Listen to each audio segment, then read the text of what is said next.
recovery therapy and neurological repartnering.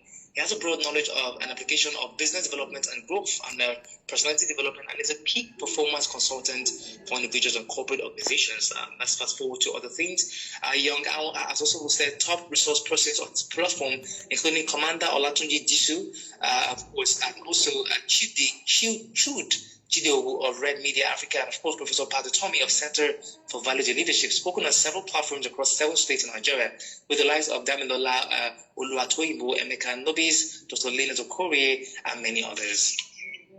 Somebody is in the business of helping people and companies to overcome their internal traps and tap into their mental geniuses so that they can formulate lifestyle patterns that produce predictable, consistent, and perpetual results with lesser effort. Let's make welcome saying this one. Mr. Young, good morning. Good morning, Israel. Good morning. How you doing? Yeah, good. Thank you for joining us this morning. Thank you for inviting me to the show.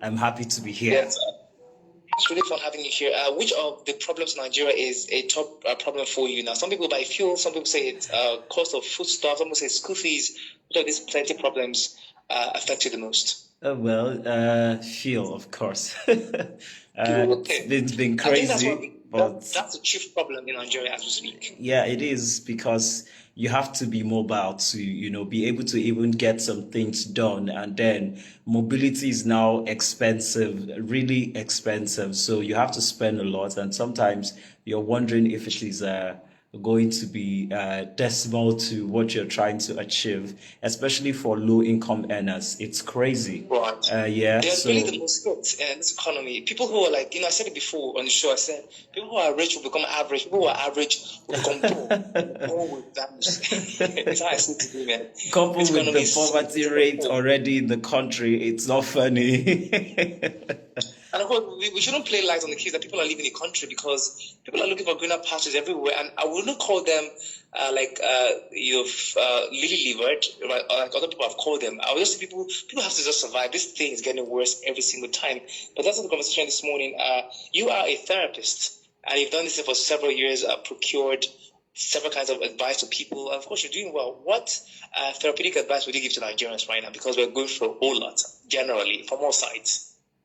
Okay, from the area of therapy, which has always been and will be, no matter the economy you find yourself in, you need to understand that you sustain your personal economy.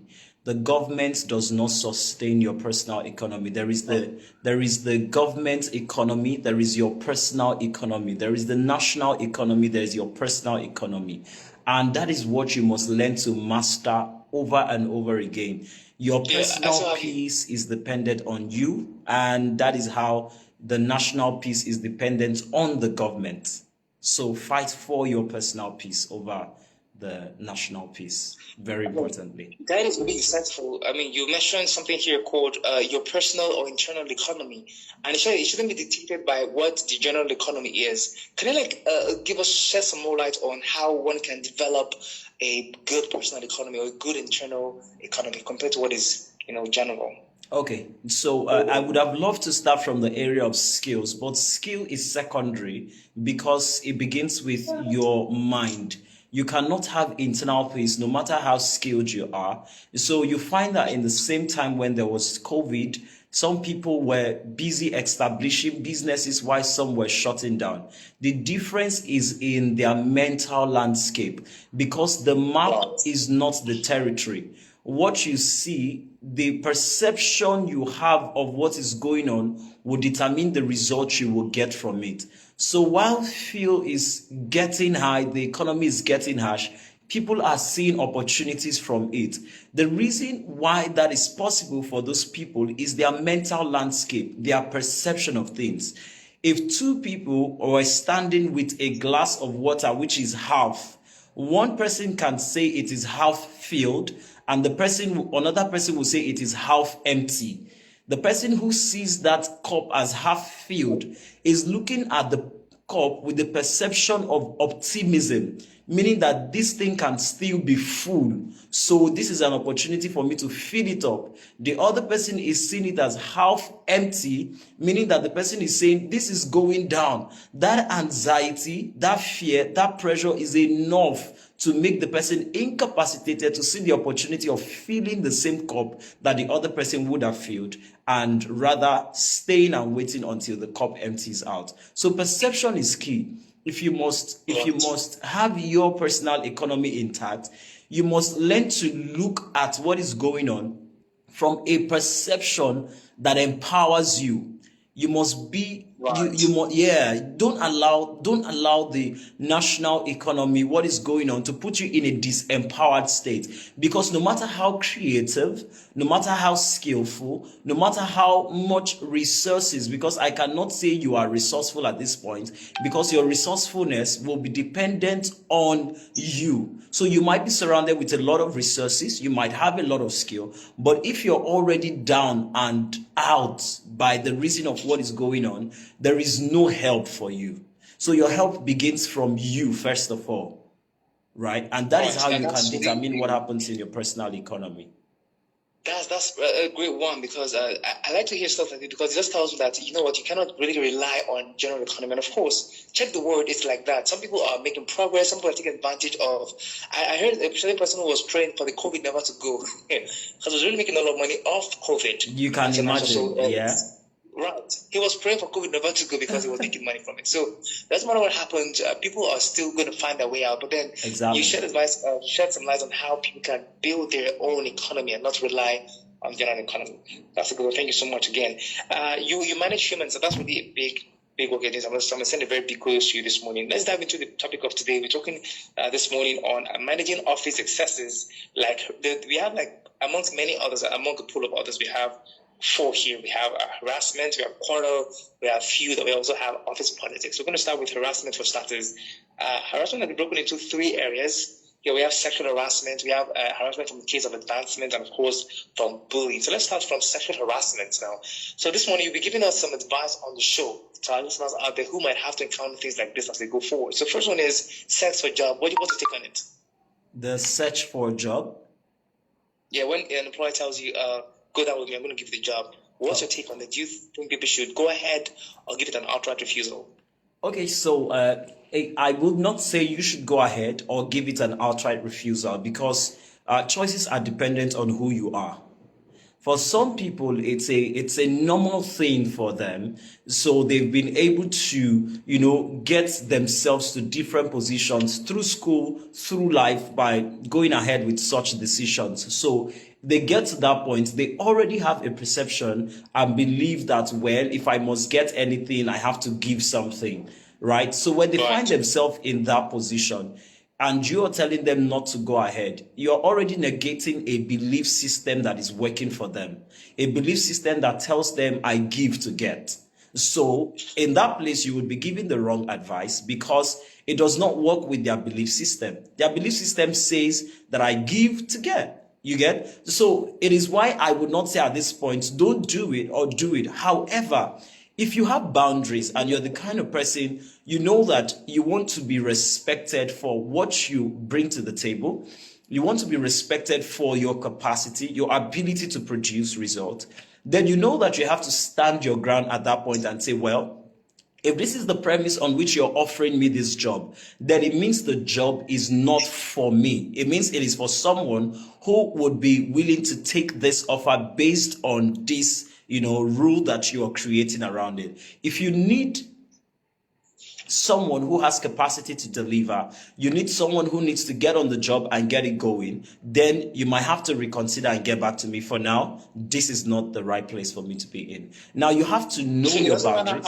It doesn't matter. Some people will tell you they're in dire situations, they're in having some very tough pressure, and they might have to just do whatever it takes to just get it. Some people even give advice that, do whatever you got to do now and clean up your trust in the future. Are you at the same school of thought this morning? Okay, so I wish you could see my face as you mentioned that. I started smiling. Here's the thing. Life is not fair to anyone and will never be fair to anyone. So you will always be in their situations. The truth is, at every point, when you get to those dire situations, it's a test of character and personality. You will face them. There is no excuse at different points in time. Okay, for example, I'm sure you heard my story when I came one time to the radio station to also talk about how I was ejected from the university after 4 years in school. I was in a dire situation. I'd gone through life as the only son in my family, coming from a poor background in Ajegule, where everyone was looking up to me and believing that my coming out of school was going to be the salvaging of the family from poverty. Now, at that point, I could have just done anything. I was depressed. I was at the verge of committing suicide. It was crazy, right? But here's the thing. You get to that point and they become defining moments in your life. Again, like I said from the beginning, it is your perception of things that determines what you will do with them in the long run. So if you're in a dire situation and you believe this is the last place, if I don't get this, my life is over, then it's up to you to make that decision and say, okay, I have to go ahead with it, because whether I get it or not, my life is over. So that's your decision because of your perception of things at the point. You're making it entirely optional, which is a good one, per se. But then what are the disadvantages of having to accept a sexual advancement and continue on the job? What are the side potholes that people might not see from afar off? Okay, awesome. You see, I decided to make it completely optional because, again, you are the creator of your life. You are the author of your autobiography. So I have this banner that sits in my private staircase every time I walk up into my parlor, and the banner has a picture of my face with a write-up that says, "You are the author of your life, the creator of your destiny." So I see it every day when I'm leaving my house. I see it every day when I'm entering my house. Now, why is that important? It's important because when you get to the point of making that decision, know that you're writing a story. And that story will wait for you in the future. That is why it is entirely your choice. You know where you are headed for. You know what you are headed for. So you know some of the things. I believe that people are really not stupid, right? And as much as I know that people are doing the best they can with what they have and the resources that are available to them part-time, it's important to know that most people who live in the moment are people who are shallow thinkers. They are not thinking of the future. They are not thinking 10 years down the line. I, for one, I operate with a 10-year rule. Everything I do it having the picture of 10 years in mind. 10 years from now, what would be the result? If I'm handling teenagers and I know that these teenagers will be adults, why would I abuse them now, knowing that very soon they will grow up to understand the antics and the things that I did to them, and when they have become adults, they will question these things again. And then will I be proud to say that these people will come out to the social media to begin to talk about me in the light of how I abuse them in their naivety? Now, this is how to think. You don't think in the moment, live in the moment, and make decisions based on what is happening in the moment. That would be stupidity. Yeah. Yeah, do not think. I will say it again. Do not live in the moment. Think in the moment and take decision based on what is going on in the moment. That's powerful, because people say live in the moment. So they just do. It's an excuse for doing things that are really abnormal, just living in the moment. That's a good one sharing with us. Thank you so much, Mr. Young. If you're joining us for the first time, it's Unilag 103 FM. Time check 24 minutes past 11. And of course, we have been dealing with managing office excesses. We are talking about harassment, quarrel, feud, or even work politics. So we have discussed to a large extent harassment, especially from the sexual angle. We've seen how to prevent it, is because you need to first form your personal standards first. So if you don't have a formidable system within yourself, you cannot overcome pressure like this. So thank you for sharing with us. Another one is popular one, which is advancement. When your boss is making an advance to you or a senior colleague, for instance, or how do you support office romance for a second? So I support nothing, and I am okay, I guess you're just getting the check, yeah? Okay, you see, as a professional, you deal with people at different levels. And, when they come to you, you find out that what you would have stood against, they have 110 reasons why they are doing it. Now, as much as it may not be right to you, to them it is right. However, does this now say or give them the permission to go ahead and do whatever they like? No. The truth is, every action has a consequence, and that's the reality. So every action has a consequence. It is left to you to face the consequence of that action. For one, I do not like to be engaged in relationships where I'm in an enclosed place with the person, unless, again, what I mean by this is, for example, office romance. Now, it means that sometimes you become biased. This is why you see workplace put in such policies like a couple cannot be working in the same organization. If they are married and then there's a challenge with them working in the same organization, think about it. How about a hitting romance that could just be as a result of the fling of the moment?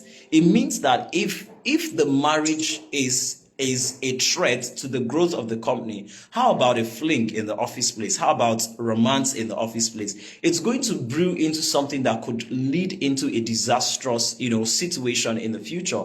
You have issues in relationship, and then you come to the workplace, and then you find out that you're unable to work together because you are hurting from certain things in your personal life that is affecting your workflow. So office politics for me is not something I would encourage a lot of people, a lot of forward-thinking people. I repeat, not a lot of people, because not everybody is forward-thinking. So I would like to differentiate that by saying a lot of forward-thinking people. So I would discourage a lot of forward-thinking people to be engaged in any sort of office romance, because it could affect their career in the long run.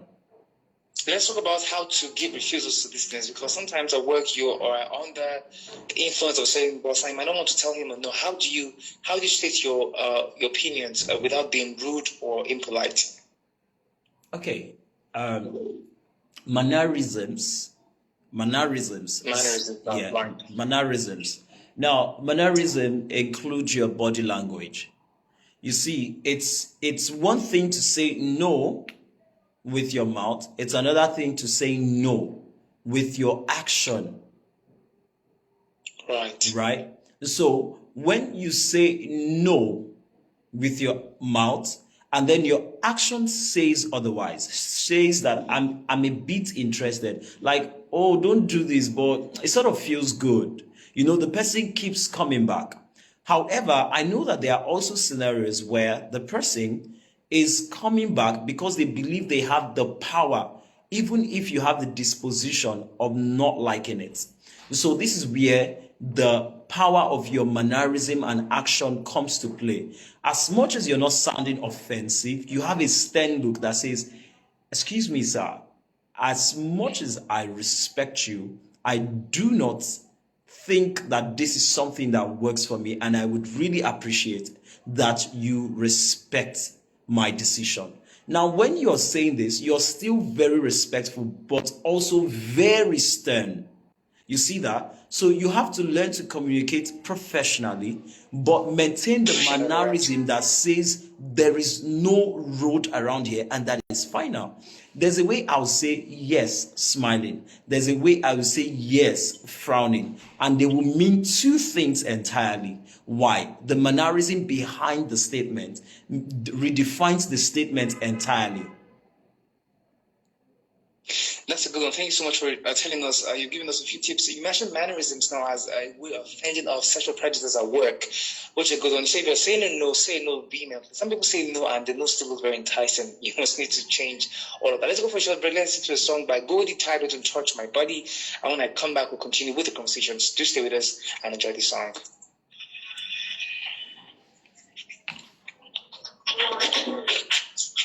Yes, Reverend's coming. Let's pick it.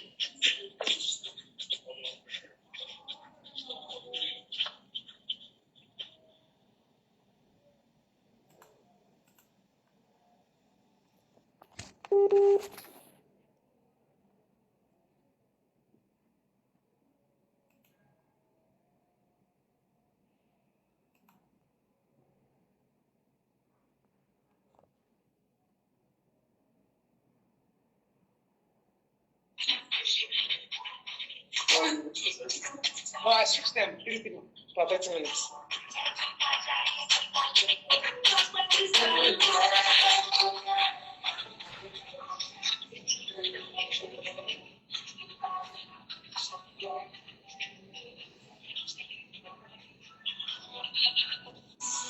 We're on a break, Mr. Yo. Of course, I'm aware. Yeah. Yeah.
Yes, welcome back to Unilag 103 to Monitor. I'm hoping you heard that song. So big and repeatable. By the way, the song is "Don't Touch My Body." So Unilag 103 to Monitor. The program around the corner right now is Ladder to Success, a time check and a friends to this morning. And of course, I need to about a very sensitive topic. It's on air is managing office successes like harassment, quarrel, feud, or even office politics. We've tackled to a fair extent, I think, sexual harassment at work, where your boss is harassing you, or as a point of entry, and they're saying sex for job or sex for offer, you should vehemently decline if you have such body, by the way.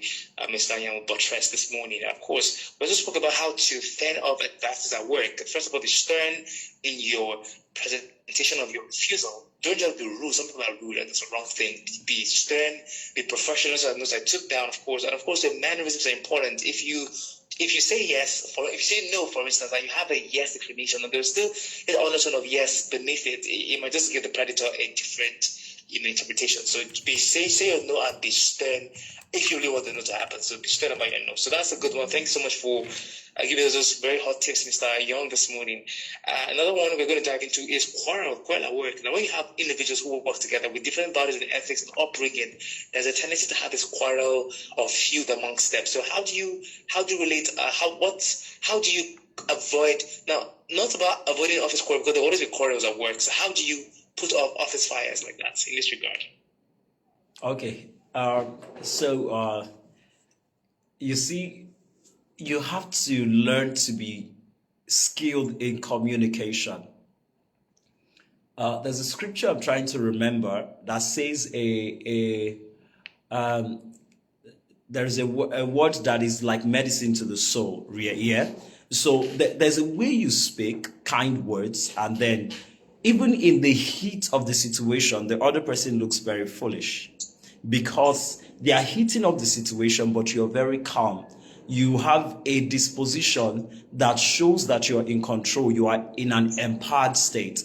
Now, many people get too emotional in the workplace. If you're a very emotional person, many times the result will always be against you. You find yourself writing emails and putting in a lot of emotions instead of professionalism. You find yourself yelling at your colleague and screaming, and then you are flagged for raising your voice. Meanwhile, the issue why you raised your voice is something of concern, but because your colleague is probably smart at office politics and throws the shade at you very calmly, everybody picks at the fact that you raised your voice, you were angry. Why were you screaming like that? This is a workplace. Meanwhile, this is something that really hurts. So everybody overlooks what has been done to you, but begins to pick at what you did instead. And this is why you have to be very skilled. You see, one of the things I tell a lot of people is you have to be both lion and lamb. You have to know when to switch. Yeah. You have to know how to be flexible in life. You have to know how to get results without being crazy all the time, right? You have to know when to to use force and when to use calmness and wisdom to approach things. So when something is happening in the workplace and then your colleague is having a quarrel with you, it is inappropriate for you to switch into the quarrel mode and begin to give it back to the person. Take note. Like raising your voice now. Yes, like raising your voice. Yes. That's entirely wrong. There's a difference between addressing a person and addressing an issue. There's a difference. Okay. I will repeat that. Between addressing a person and addressing an issue. The issue is what gives you power. When the person is talking, overlook them, pay attention to the issue on ground and address the issue, not the person. Because if you begin to address the person, you begin to sound offensive. You will say things that will come off as rude. You will say things that will come off as an insult, and that can be flagged against you. So take time, pay attention. There is always intention and action. When someone says something, pay attention to not just what they are saying, but the intention behind what they are saying. So someone could be replying you, but because their response is coming from a rather personal space, retreat from the conversation and let it slide. Over time, they will come to the reality that what you are saying is correct. If what you're saying is correct, there is no need overflogging it. Leave it there, because in the long run, they will circle back to what is the issue, not who is involved in this conversation. And when it gets to the issue and the things you have said about the issue is accurate, everybody will, even if you are the most hated person, at that point, it will not count, because what has been said on this issue is what will come up. So at that time, you are at the winning point. So always take note. Don't address the person, address the issue. And the issue is very important. Yeah, the issue is, this is what is on ground. Look at it critically and analytically, and say, this is my thought on this issue. And if it is being overflowed, you say, I have said what I think. If you don't understand it, I will leave it at this point. So that when everything circles back to that issue, they know that this is what you said and that's it. No matter what is being said again, leave it at that point.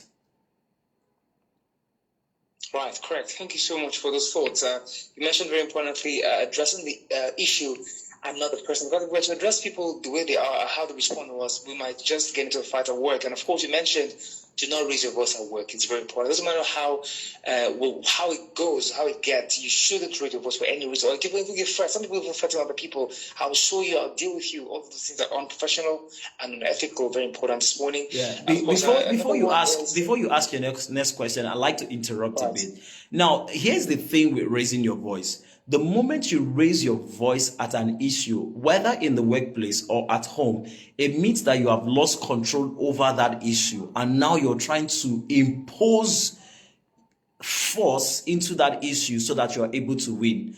At that point, you have lost control. So at any point, if you find yourself screaming at the top of your voice, just know that you have lost control. And now it feels like you have to go out of your way to get that stuff sorted. So how do you remain in comportment at work? And because sometimes some people who want to spite you, and especially for people who have tendencies to overreact, like they come from like fist and slappy house where they have to like show themselves sort of thing. So how do you what kind of is there a mantra you use, like, hey, calm down now? What do you use? What's that balm at that time that would help to suffocate the anger, repress the anger, in your words now? Okay, it's as simple as who you are. You cannot give what you don't have.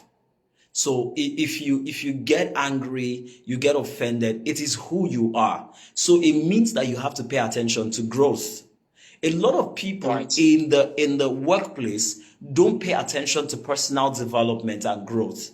They are very eager to pass the next test, the next SAT test, the next this, and they are writing exams from here to there so that they can grow in their career, but they are not paying attention to personal growth.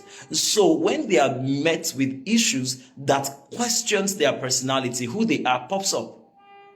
Now, this issue many times will not question your skill and capacity, because your skill and capacity is before everyone. Everybody sees what you can do. But now it is questioning your personal growth. It is questioning the core of who you are. And at that point, if you are not paying attention to personal growth, you're not studying to understand how to deal with people, you're not studying to understand how to relate with people, how to communicate effectively, how to be emotionally intelligent, these things will play against you. So it's important to know that as much as you're growing your career, you have to be growing your person, because it is your career lies on the foundation of who you are.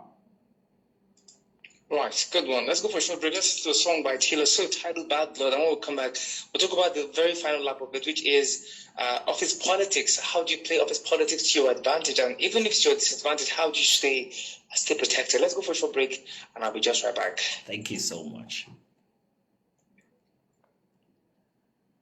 All right, we're on a short break. We'll be continuing shortly.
Thank you, Bernard Joseph Additional. I can see you've been watching the show from the beginning. Thank you so much.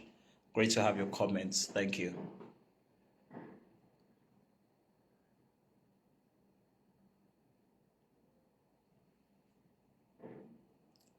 All right, we're on a short break, and I'll be joining shortly right here from my office. I'm joining them at Unilag FM, and we're having a conversation on how to manage office excesses, looking at harassment, including office workplace bullying, including sexual harassment, and a lot of other stuff.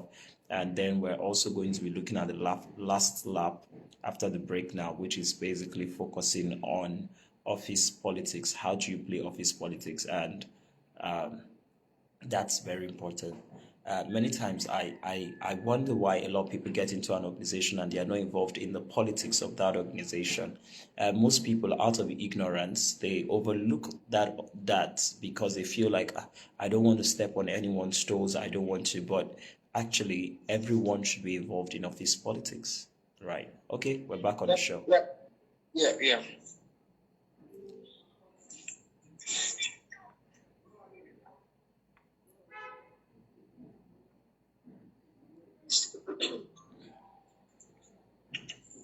Yes, you're welcome back. It's still Unilag 103. The one just listening to is Bad Blood by Taylor Swift featuring Kendrick Lamar. Time check for the this morning. We have a final lap of 15 minutes to give you a quick update finally on the show Ladder to Success. We have been talking about to a large extent, a super large extent this time, managing office excesses like harassment, quarrels or feud, or even office politics. We mentioned to a large extent harassment. We said how to defend of harassment is be presentable. I'll say it boils down to how you even dress. Sometimes these things multiple languages, people who like wear Absolutely. waist beads to work that are very visible to their employers, that could be sending multiple green lights. So just take note of that. Importantly, of course, he mentioned, Mr.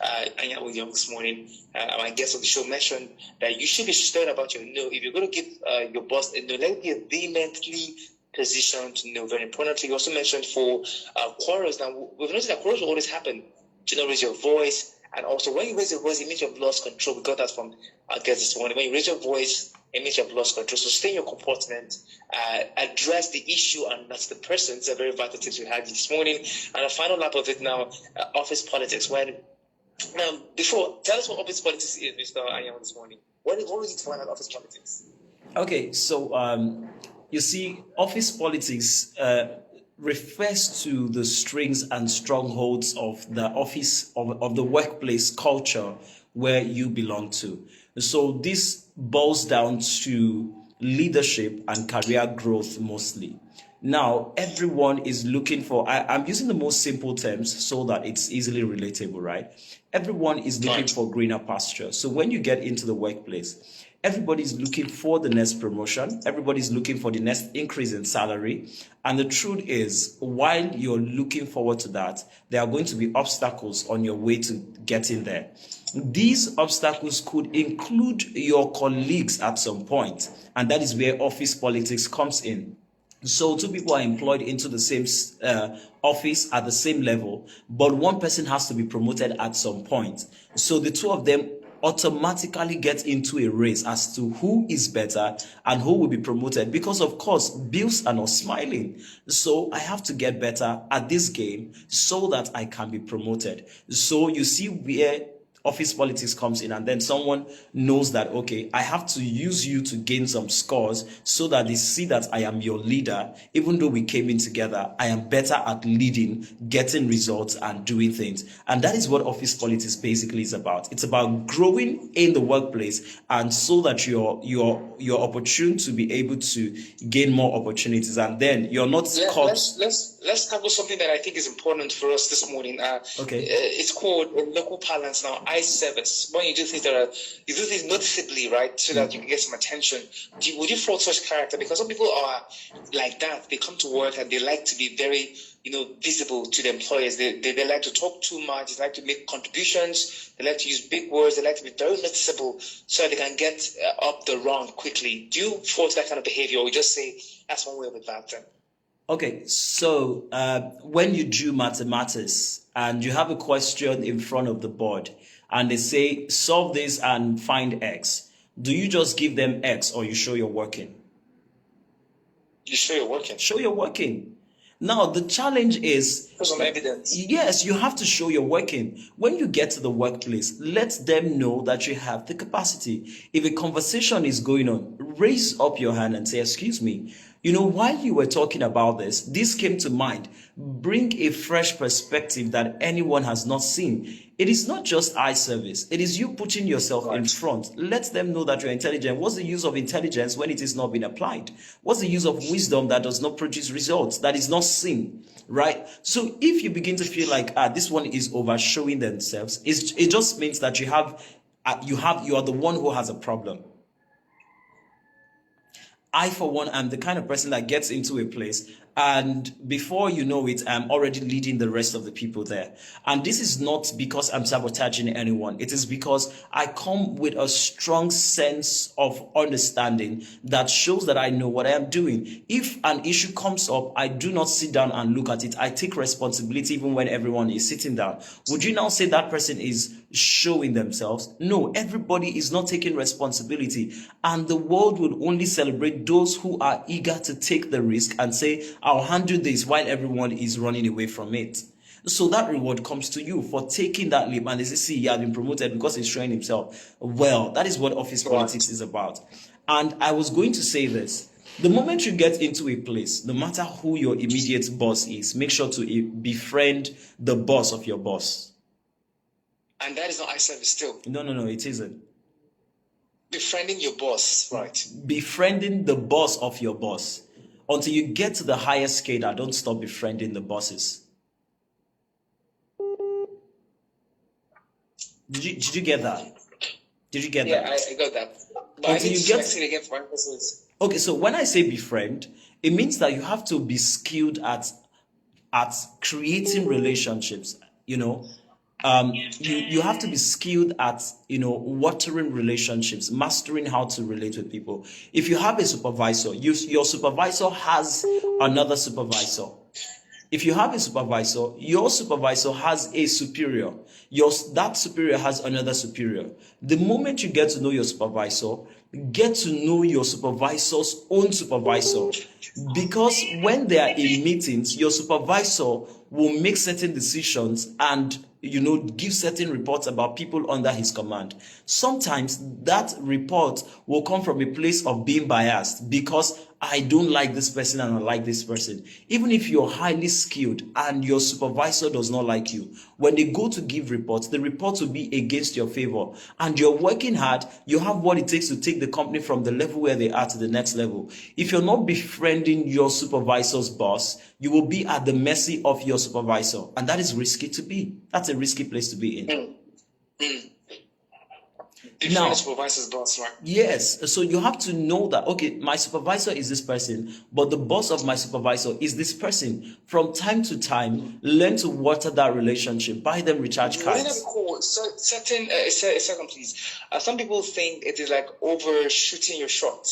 Because certain bosses or supervisors, don't like people to go over them to the bosses directly because they might feel that might like cut the hierarchy. It's supposed to be like from the boss, then the supervisor, then to you. So if you go ahead to cut corners, not cut corners per se, but then if you go ahead to link your way to the main boss, that might be seen as an aberrant behavior. Do you think so? Okay, so now it depends on your approach, which is very important.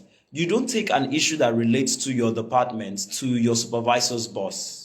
However, you can buy your supervisor's boss a recharge card and say, I see you every day and I just love you. And, I was coming to work today and I thought of getting you a recharge card. You did not report any issue. You have created a relationship. You don't report your supervisor to their boss without first addressing the issue with your supervisor. And then when you address it with your supervisor and it is not being handled, that is when you escalate. However, befriending your supervisor's boss is being in good terms with that person so that when something negative is said of you, that person will pause to say, this person has been talking to me, even though we've not had any professional relationship beyond them reaching out sometimes and saying hello, checking up on me and all of that. Is this person totally bad? Before they can make a decision about you against your favor, they likely will reach out to you to hear from you. Why? Because you have put yourself in a more favored position. Right. They cannot give you fair hearing, in fact, if anything goes wrong. Yes, if they cannot give you fair hearing because now you only report to your supervisor, you come to work every time, yes sir, you go, and then you don't relate with these other people. So they just have a perception of you that is based on whatever your supervisor says of you. That's a risky place to be. Correct. So I'm going to throw one final question this morning, stroke afternoon, because it's actually 8 minutes time, 7 minutes time rather. It will be the afternoon to the time check 11:53. I'm still on the show, still ladder to success, and we have been discussing to a small large extent managing office excesses like harassment that has been tackled. We've mentioned quarrels too, and feud world tackled. Now we're dealing with office politics now. A final question for you this morning.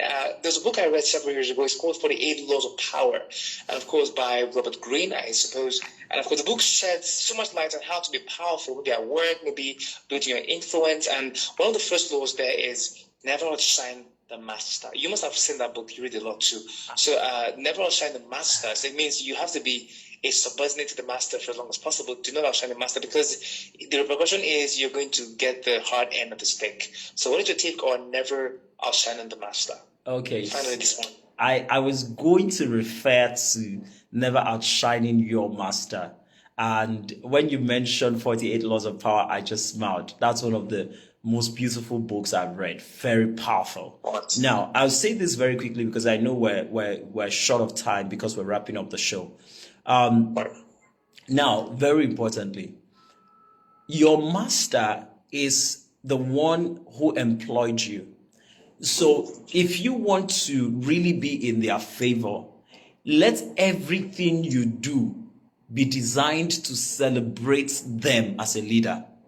They know for sure that man, right now, this thing is not me, but this person did all of this and claimed that it is me. You are putting them in an empowered state.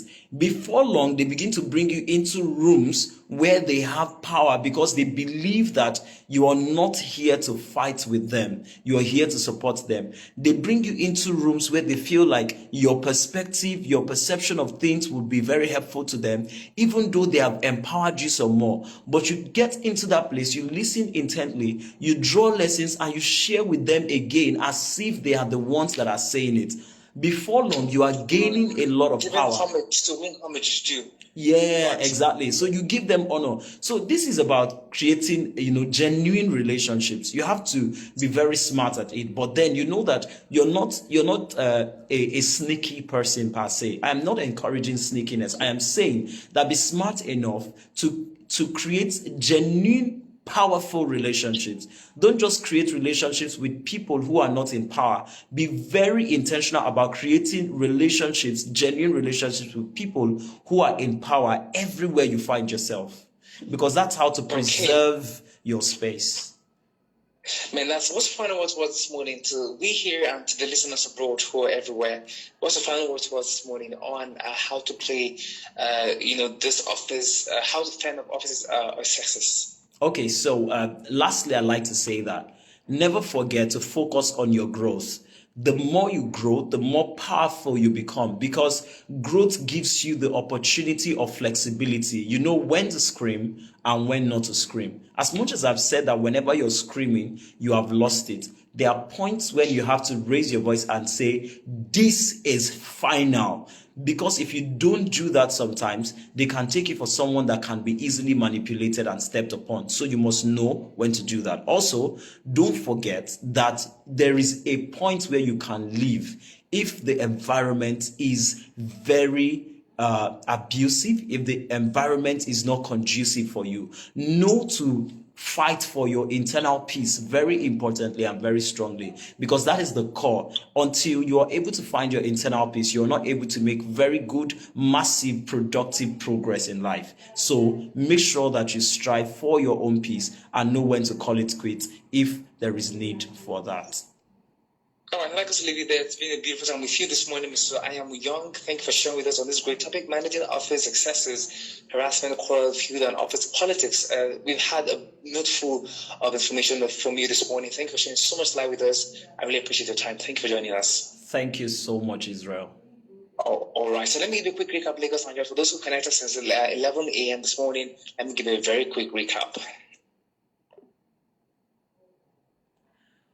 All right, guys, we're off the show today on Unilag FM, Unilag Radio, and it's been awesome. We just had an amazing time. I'm sure a lot of you joined in on Facebook. I decided to go live so that I could share some of these things with my community, my Facebook followers as well. And it's been an amazing time. Looking forward to another show very soon with Unilag FM, where we discuss other topics and important conversations like this from time to time. It's been an amazing time today. We discussed, how to handle office excesses, and it was just a great time altogether right here today. And thank you for joining me. We look forward to having another session again. And I'll be sharing the links with as many of you who were not able to connect. I've been getting messages from people who say I'm not able to connect and all of that. So I did this live stream for you so that you're able to listen in and pay attention